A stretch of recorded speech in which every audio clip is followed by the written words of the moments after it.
Après les affrontements meurtriers de juin et de juillet dernier, les groupes armés avaient été pointés du doigt par plusieurs observateurs sur les violations des droits de l'homme. C'est fort de cela qu'ils avaient signé une trêve qui mettait fin aux hostilités récurrentes. Reconduite le 6 septembre dernier, les groupes armés ont de leur propre chef initié des pourparlers qui devront aboutir d'ici au 20 septembre à une sortie de crise durable. La médiation et les membres du gouvernement saluent cette initiative. Personne ne vous a démarché. Vous avez décidé qu'il est temps d'arrêter. Et de vous poser la question, finalement, tout ça, c'est pourquoi? Pourquoi?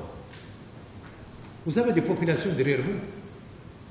Si vous nous dites qu'on prend les armes pour défendre les intérêts des populations, mais allez-y aujourd'hui demander les populations, les veuves et les orphelins.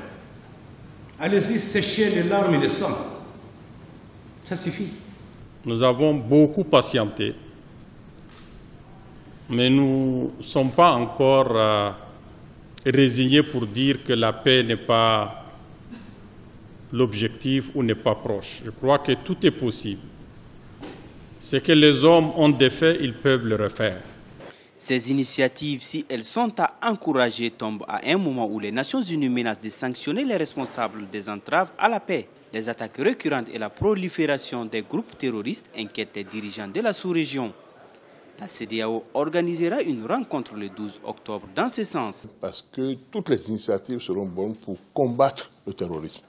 Et donc tout ce qu'on peut faire à notre pouvoir, nous allons le faire. J'ai même demandé un rendez-vous et j'ai obtenu ce rendez-vous avec le secrétaire général des Nations Unies. Et nous irons présenter notre situation, parce que la situation du Mali à Kidal, ce n'est pas pour le Mali seul, c'est toute notre sous-région qui va être déstabilisée si on ne prend aucune mesure.